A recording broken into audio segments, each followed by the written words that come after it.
Inline skates are a type of roller skate used for inline skating.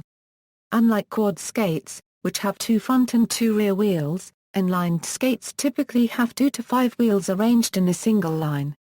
Some, especially those for recreation, have a rubber stop, or brake block attached to rear of the frame. The modern style of inline skates was developed as a substitute for ice skates, for use by a Russian athlete training on solid ground for Olympic long-track speed skating events. Life magazine published a photo of American skater Eric Heiden, training for the 1980 Olympics, using such skates on a Wisconsin road. During the late 1980s and early 1990s, Rollerblade, Incorporated, a company founded by Scott and Brennan Olson in Minneapolis, Minnesota, widely promoted inline skating through the registered trademark Rollerblade. History: John Joseph Merlin experimented with single-to-many road devices worn on feet in 1760. Inline skates, skates designed to work like ice skates during periods of warm weather, were invented by Louis Lagrange of France in 1849. Lagrange designed the skates for an opera where a character was to appear to be skating on ice.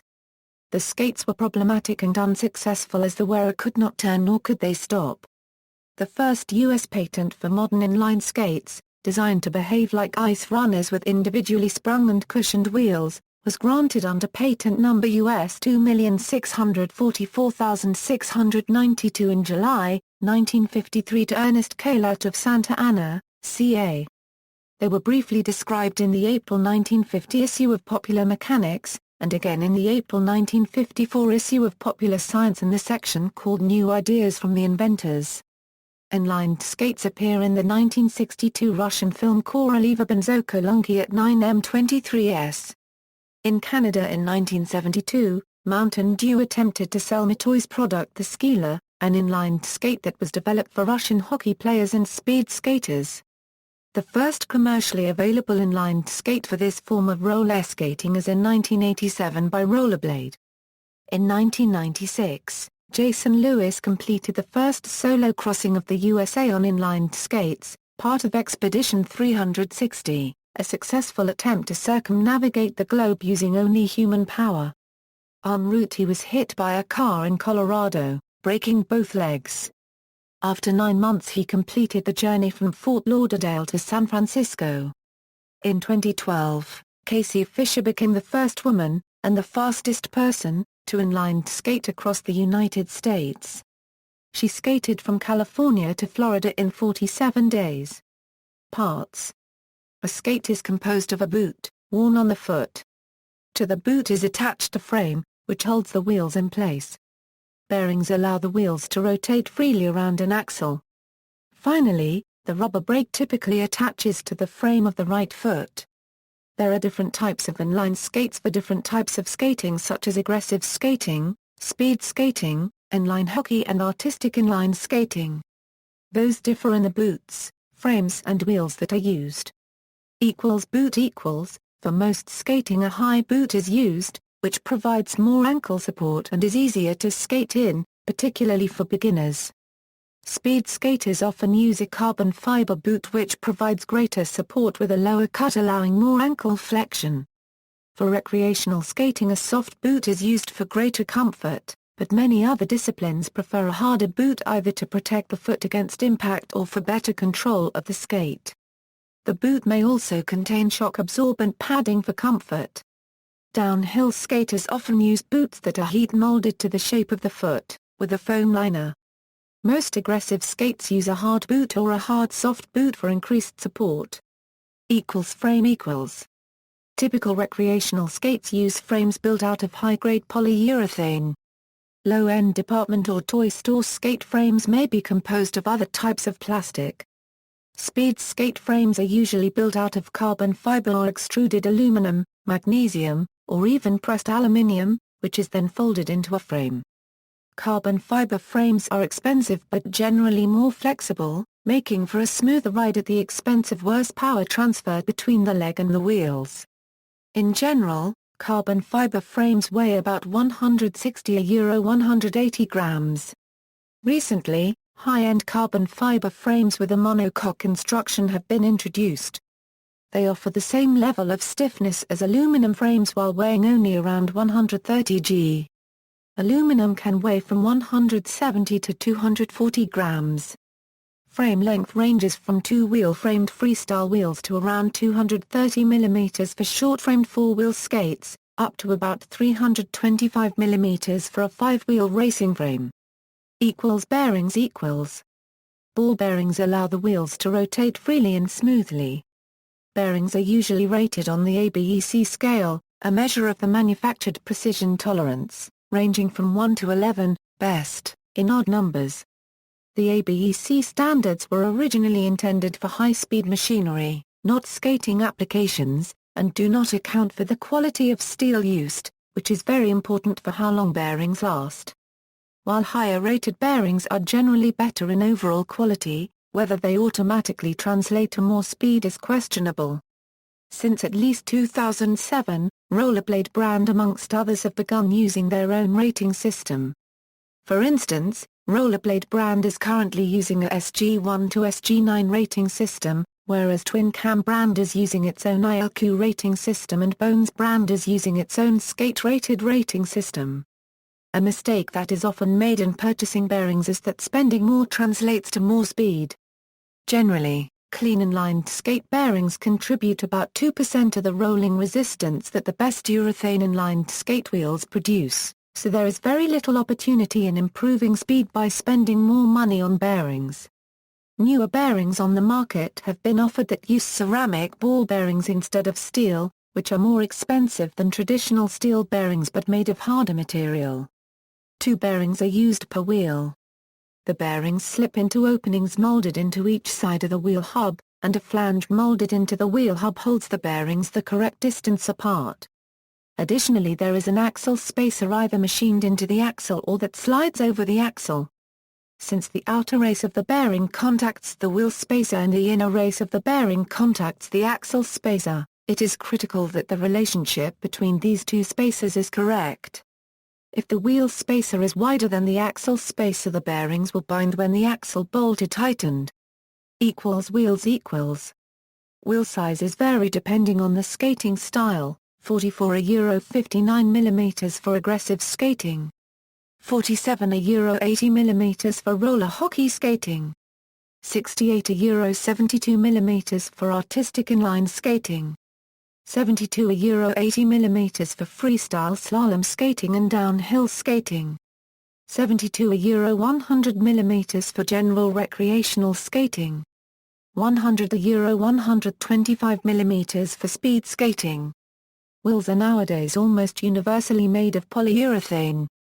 Most other plastics and rubber either wear down too quickly or have too much rolling resistance. In general, the bigger the wheel, the faster the skate. However, large wheels take more energy to start rolling. Smaller wheels allow faster acceleration, maneuverability, and a lower center of gravity. Wheel hardness is measured on the A scale and usually ranges between 72A-93A. Harder wheels are not necessarily faster but tend to be more durable.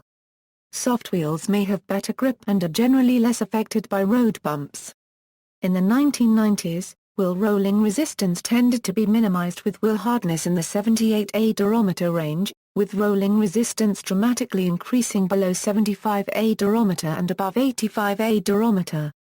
In the early 2000s, urethane compounds improved significantly, allowing skaters to use harder compounds to get better wheel life, and get the lowest rolling resistance in the 82 or Euro 84A durometer range. Wheel profiles and thicknesses again vary by application. Elliptic profiles were thought to minimize friction for a faster ride. However, they were intended to mimic the knife-like properties of an ice blade. More rounded profiles provided lower rolling resistance due to the greater belly, or tire that increased resilience. And these wheels were perceived as having better grip and being more stable, but were heavier than elliptical profiled wheels and were often used in downhill racing and in recreational skates. Another advantage of rounded profile wheels is longer wear life due to the increased amount of rubber on the tire. To increase stability at high speed, skates intended for downhill skating usually have 5 or 6 wheels, in contrast with recreational skates, which typically have 4 wheels. This advantage of more wheels having less rolling resistance has been largely negated by the 110 mm diameter wheels with 4-wheel trucks. Heel brakes or toe stops equals, a hard rubber brake attached to the heel of the frame allows the skater to stop by lifting the toes of the skate, forcing the brake onto the ground. Learning how to use the heel brake is very important for beginners, as it is the easiest way to stop in emergencies and to control speed on downhills. Heel brakes can interfere with a useful technique called a crossover turn, in which a skater crosses one leg over another to make a sharp turn without losing much speed. For this reason, most intermediate to advanced users prefer not to use heel brakes. Skaters in the freestyle slalom and aggressive inline skating disciplines don't use heel brakes, since they limit the skater's ability to perform tricks effectively. Aggressive inline skates and racing skates generally have no heel brake, thereby permitting extra speed and control.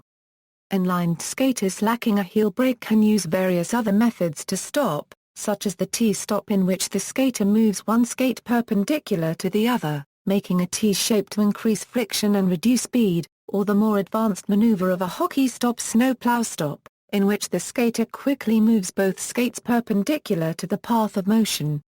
For artistic roller skating purposes, inline figure skates can also feature a toe stop, which aids in performing figure skating jumps.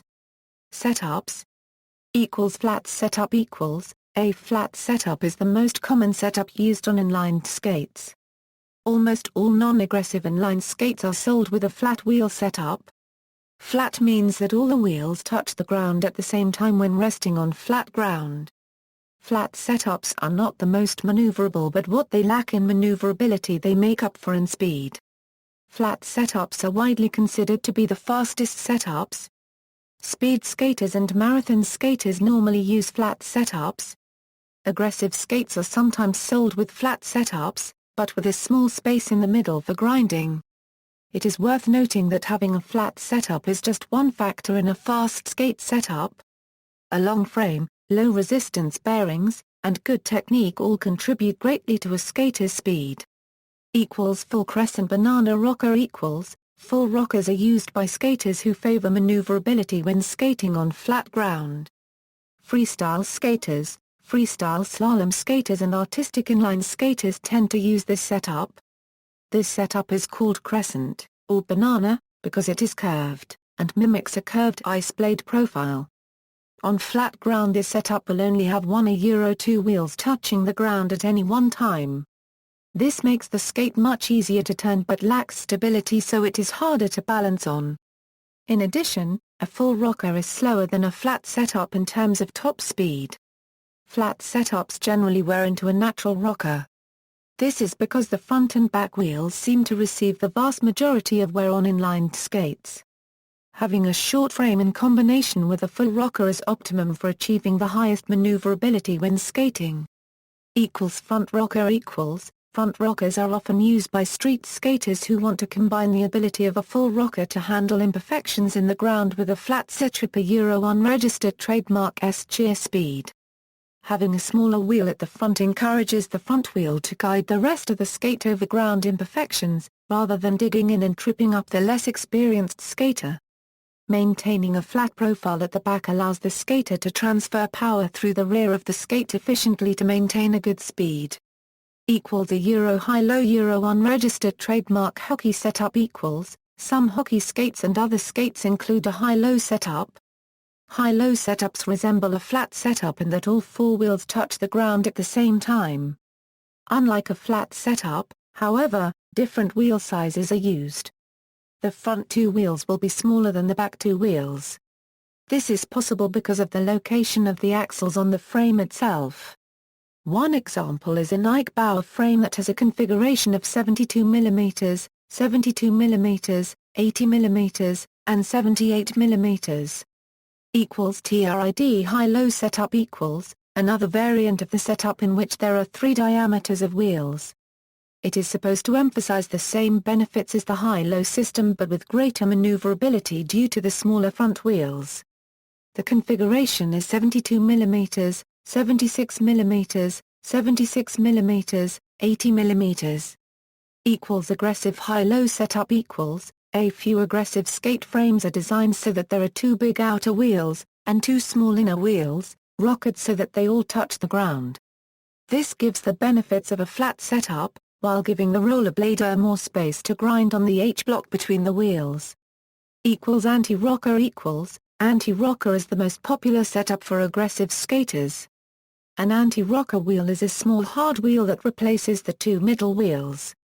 Anti-rocker wheels almost never touch the ground except in cases where the terrain is uneven, such as skating over a ramp. Anti-rockers can be made of plastic, or high-density polyurethane. Some use bearings so that they can spin. Others do not use bearings so that they're lighter. The anti-rocker setup makes maneuvering harder, overall speed slower, a rougher ride, and a wider turning radius, but because of the extra space in the middle, it makes grinding objects much easier than with a flat setup. Freestyle equals, the freestyle frame is another setup used by aggressive skaters. This setup simply has two wheels, one in the front and one in the back. In between the two wheels is an area of solid material, resembling a large H-block, which is used for grinding. Freestyle frames can be purchased, although removing the two inner wheels of a flat or anti-rocker frame technically makes it freestyle, however this would not be very durable due to the lack of solid grinding material. Tri-rocker equals, tri-rocker is used by some aggressive skaters. It is another method of making grinds easier. A frame with a tri-rocker setup has only one wheel in the middle, either in the second wheel position or in the third wheel position, depending on what kinds of grinds the skater plans on doing. The remaining axle has an anti-rocker wheel, a special grind block, or is just left empty. The purpose of a tri-rocker setup is to give the skater good speed and maneuverability, like on a flat setup. But because of the extra space, grinding is also a little easier than a flat setup. See also, forms of inline skating, aggressive inline skating, artistic roller skating, freestyle slalom skating, inline figure skating, inline hockey, road skating, vert skating. References: The London Scooters Guide to Rockering Inline Skates, Marcus Thierstein's original article. Notes